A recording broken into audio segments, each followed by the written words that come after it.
방금 전같이 미제님처럼 약간 증세가 심해졌다 또는 증세가 더 잘 보인다 이런 느낌이 딱 들어버려요. 그러니까 증세를 자각하기 시작합니다. 근데 이게 진짜 중요한 거, 이게 진짜 좋은 거예요.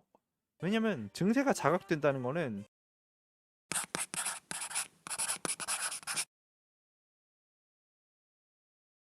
네, 안녕하세요. 코치 베넷입니다.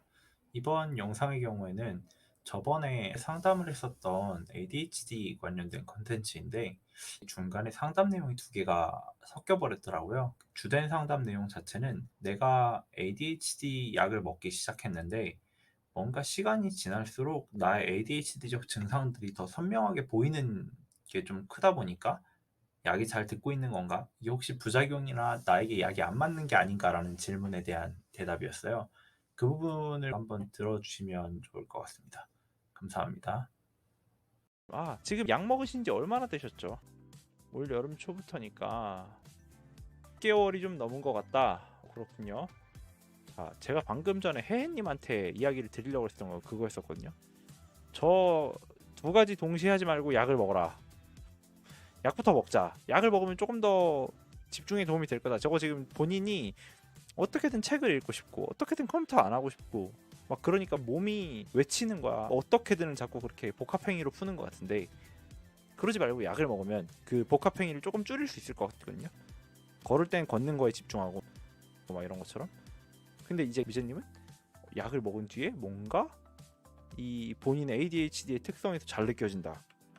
예를 들면 어떤 게 있을까요? 일단 제 경우에는 대화할 때 말을 잘 끊거나 시간 통제 어렵거나 기분의 고양이나 우울이 혹거나 특정 행위들의 고착적인 반복 증세가 있기도 함. 또 수면 장애가 있고 또 감각에 대한 필요 이상의 민감 또는 과한 분감 이런 것도 있고 많죠. 저도 이런 게 다 여기에 해당되는 줄은 몰랐어요. 또 뭐 있지? 말이 과하게 빠르거나 또는 흠가쁜 하이톤을 만듦. 맞아요. 저거 뭐야, 감각 민감. 저 약간 촉각 민감이 진짜 심했었어요. 촉각 민감이 진짜 심했어서 제가 이런 시계를 잘 못 차요. 잘 참고 있는 건데 약을 안 먹으면 이걸 못 차서, 그래서 무슨 일이 생기냐면 시계, 반지, 팔찌, 목걸이를 정말 많이 잃어버려서 뭐 커플링 옛날에 맞췄을 때도 커플링을 3번 잃어버리고 막 스마트워치도 4-5번 잃어버리고 목걸이 뭐 그런 거 차지도 못하고 아무것도 못해요. 그런 게 있었는데 옛날에는 이게 내가 그냥 주의 집중이 떨어지는구나 막 그렇게 생각했는데 ADHD인 걸 알고 나서야 이제 이해가 된 거야. 그렇다. 그래. 이거는 성격이 아니었구나. 그런데 저는 개인적 의견, 코치로서의 개인적인 의견이에요. 아마 증상이 심해진 게 아니라 증상을 명확하게 자각하게 된 것이라고 봐요.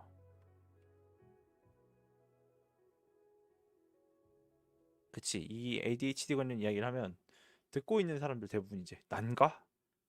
난가 하면 검사를 받아봐야 한다. 아마 증상이 심해진 게 아니라 증상을 자각하게 된 걸 텐데요. 왜냐면은 제가 항상 되게 자주 드는 예시인데 지킬 박사와 하이드 씨라는 소설 아십니까? 지킬이 본성을 깨우는 약을 만들어서 먹고 하이드가 태어남이거든요. 이 하이드는 그래서 본능적이고 감각적인 동물에 가까운 인간임. 근데 문제는 이 ADHD는 말이죠.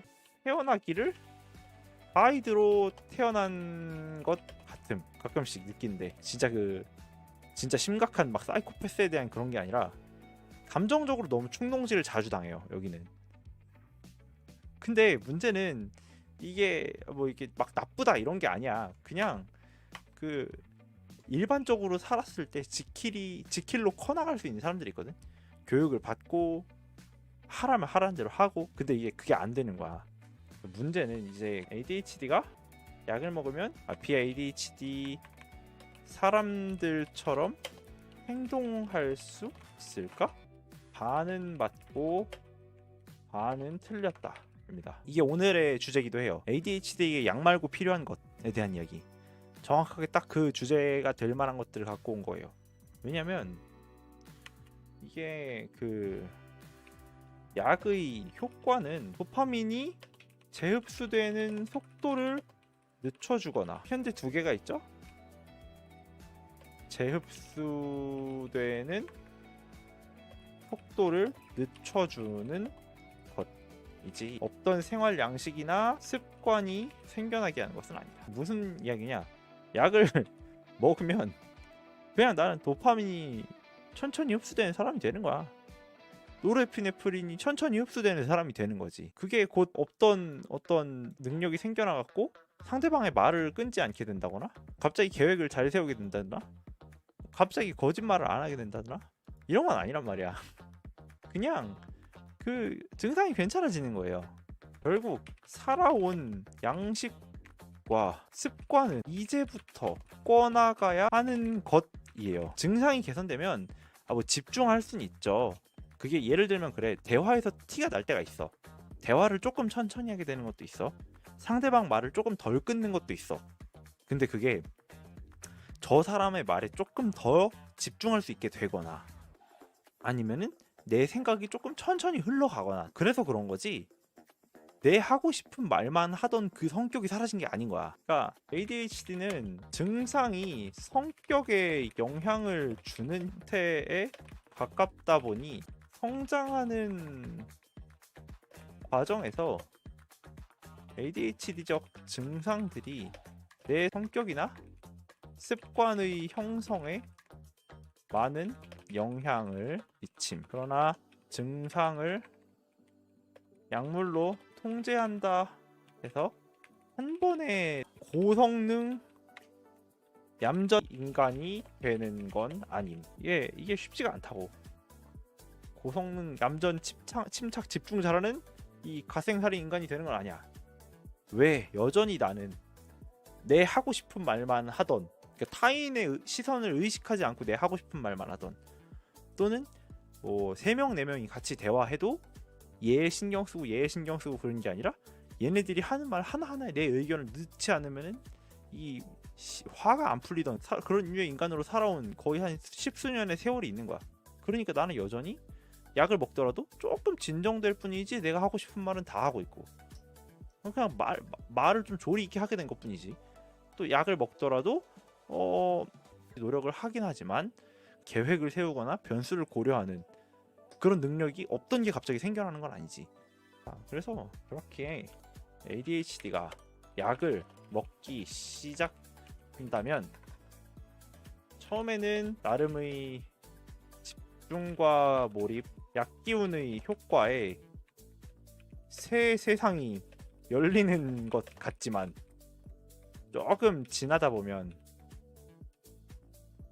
방금 전같이 미제님처럼 약간 증세가 심해졌다 또는 증세가 더 잘 보인다 이런 느낌이 딱 들어버려요. 그러니까 증세를 자각하기 시작합니다. 근데 이게 진짜 중요한 거, 이게 진짜 좋은 거예요. 왜냐면 증세가 자각된다는 거는 문제를 인식했다는 거잖아. 이게 엄청 중요한 거예요. 문제가 인식이 안 되면 그 다음에 해결이 안 되는데, 그래도 문제가 딱 보였잖아. 이거 대단한 거지. 물론 약 기운이 좀 잘 안 되는 걸 수도 있죠. 그러니까 이 모든 가능성 이전에 약을 늘려야 될 수도 있다라는 가능성도 있어요. 그렇지만 그 약을 늘려야 될 수도 있다는 제가 얘기할 수 있는 게 아니잖아요.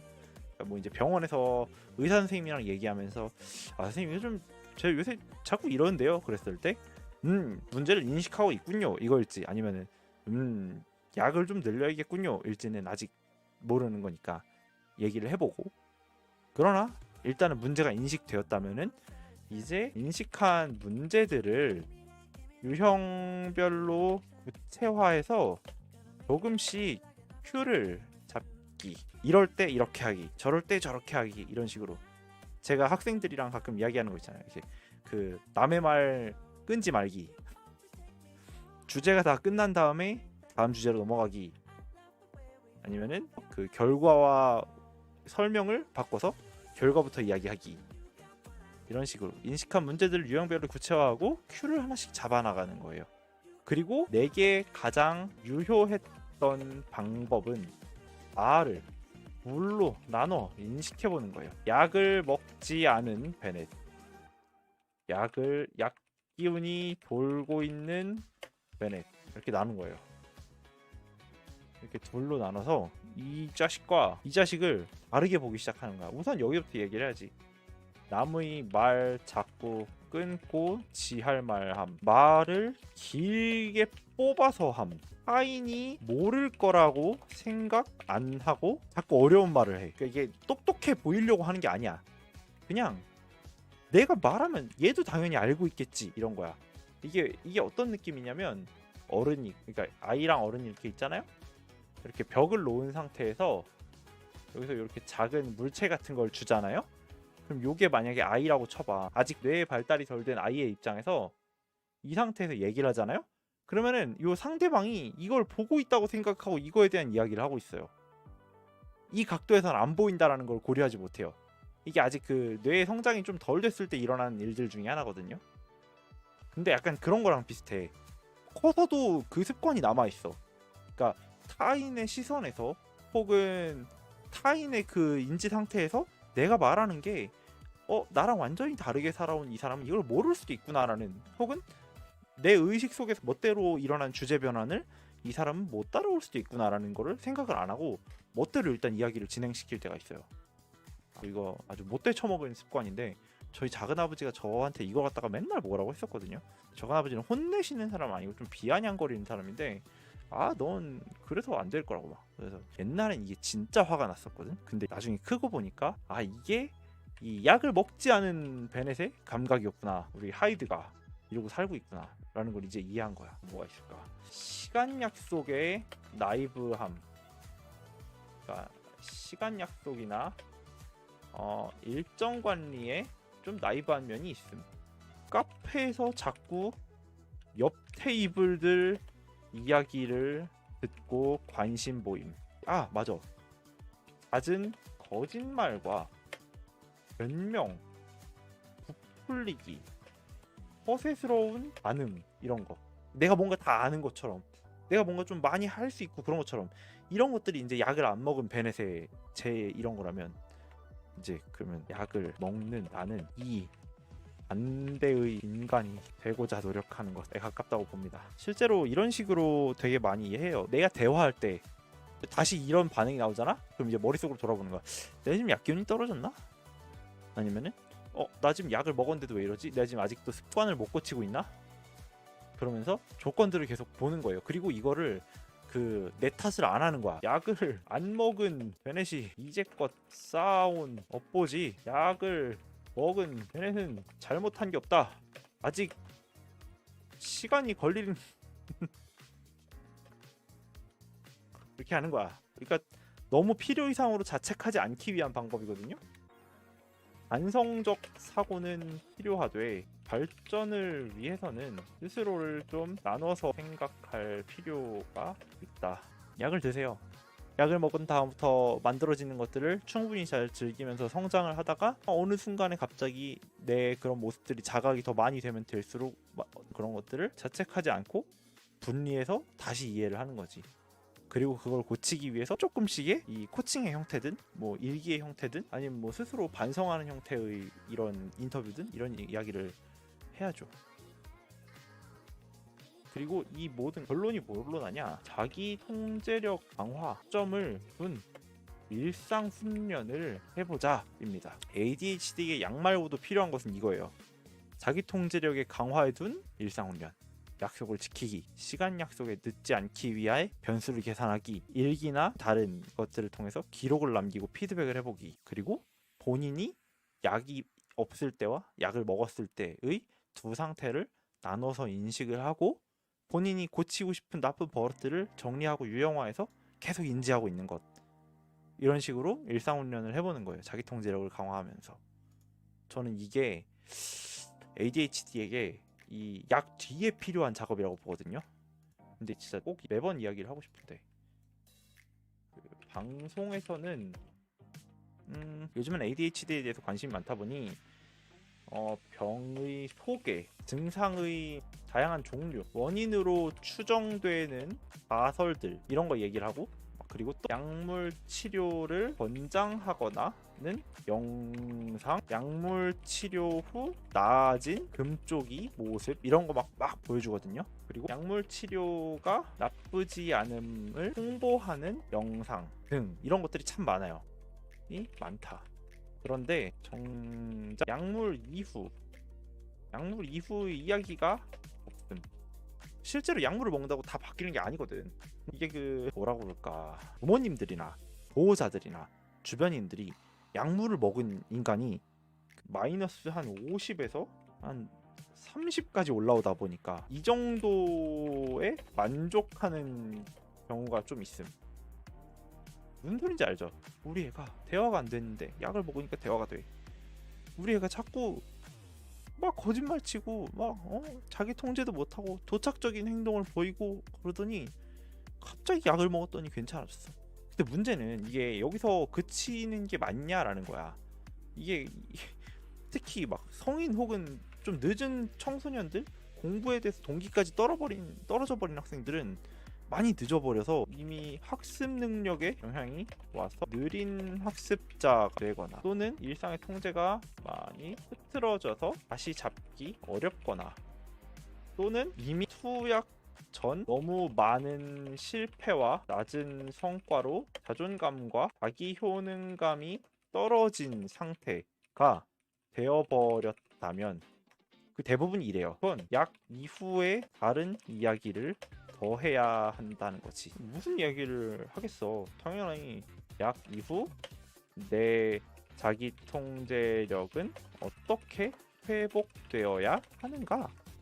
그리고 나는 리셋이 되었는데 어떻게 다시 공부해야 하지? 일상은, 목표 관리는 모든 게 다 처음인 거야. 약을 먹은 시점부터 완전히 새로운 사람이 되어버렸는데, 하이드가 나이 30에 태어나 버린 거야. 하이드가 그 나이 30에 갑자기 지킬이 된 건데, 이 교양도 지식도 습관도 아무것도 없는 지킬이 되어버린 거지. 결국에는 내가 다시 올라가기 위해서는, 어떻게 보자면 대학을 가기 위해서, 또는 뭐 시험에 붙기 위해서, 아니면 좀 더 뭐 자격증을 따기 위해서, 아니면 뭐 뭔가를 더 잘하기 위해서는 이 이후에 대한 이야기를 더 해야 돼요. 근데 이 후약 이후의 자기개발 과정에 대한 이야기를 아무도 안 해준다. 그래서 제가 나온 겁니다. 그럼 일단 이 주제를 이야기하면서 전문성을 만들면 좋겠다. 그래서 이런 이야기들을 하게 됐어요.